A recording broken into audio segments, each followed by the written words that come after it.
Hello बच्चों, आज हम पढ़ेंगे मुद्रण संस्कृति एवं आधुनिक दुनिया के लेसन में से 19वीं सदी में भारत में मुद्रण संस्कृति के प्रसार का इनके लिए क्या मतलब था। पहली है महिलाएं, दूसरी गरीब जनता, तीसरा तय सुधारक, समाज सुधारक, जाति सुधारक आदि।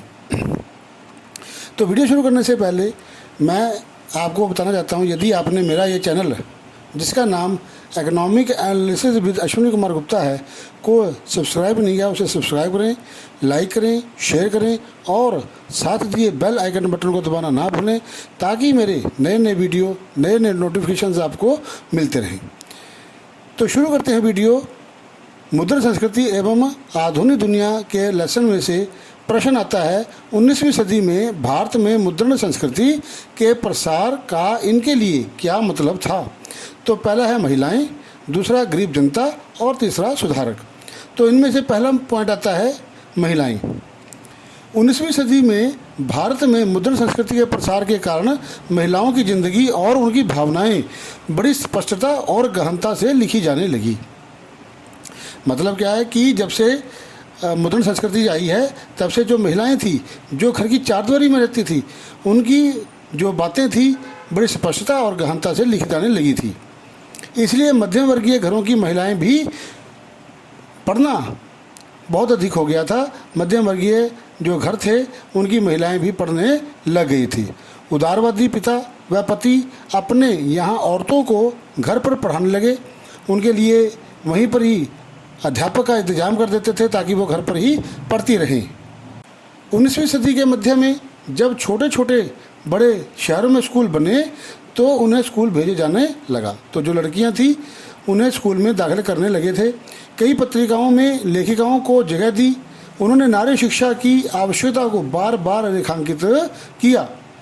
उनमें पाठ्यक्रम भी छपता था और आवश्यकता अनुसार पाठ्य सामग्री भी छपती थी। इसका प्रयोग घर बैठे स्कूली शिक्षा के लिए किया जाता था। दूसरा पॉइंट आता है गरीब जनता। 19वीं सदी के मद्रास के कस्बों में पुस्तकें चाक चौराहों पर बेची जा रही थी। मतलब कि हर कस्बे के जो चौराहे थे, वहाँ पर किताबें बेची जा रही थी, जिससे गरीब जनता उन्हें खरीदने की स्थिति में आ गई थी। सार्वजनिक पुस्तकालयों के खुलने के कारण गरीब जनता भी पुस्तकों को खरीद कर पढ़ने लगी। वह पुस्तकें उनकी पहुंच में आ गई थी, मतलब बहुत सस्ती हो गई थी। और हर जगह पर पुस्तकालय खुलने से वो वहाँ से लेकर के पढ़ना शुरू कर दिया था। अमीर लोग शहरों, कस्बों या बड़े गांवों में पुस्तकालय खोलने में अपनी शान समझते थे। तो जो गांव के बड़े अमीर थे, जमींदार थे, वो अपने कस्बों में, अपने गांव में, अपने शहर में पुस्तकालय खोलने में अपने आप को बहुत ही गर्व महसूस करते थे। तीसरा आता है सुधारक। 19वीं सदी के आखिर से जाति भेद के बारे में तरह तरह की पुस्तकों और निबंधों के बारे में लिखा जाने लगा। मतलब जो पहले जातिवाद था, उसके बारे में अनेक पुस्तकें छपी। निम्न जातीय आंदोलन के मराठी समाज सुधारक ज्योतिबा फुले ने अपनी पुस्तक गुलामगिरी, ज्योतिबा फुले की पुस्तक का नाम था गुलामगिरी, जो 1871 में उन्होंने लिखी थी,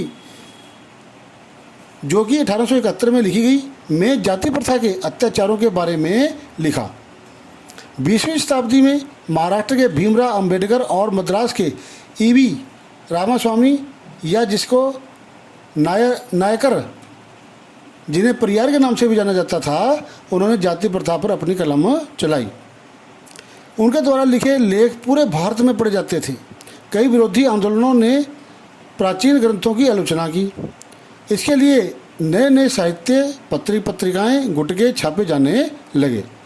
कानपुर के काशी बाबा ने 1938 में जातीय व वर्गीय शोषण के मध्य रिश्ता समझाने का प्रयास किया।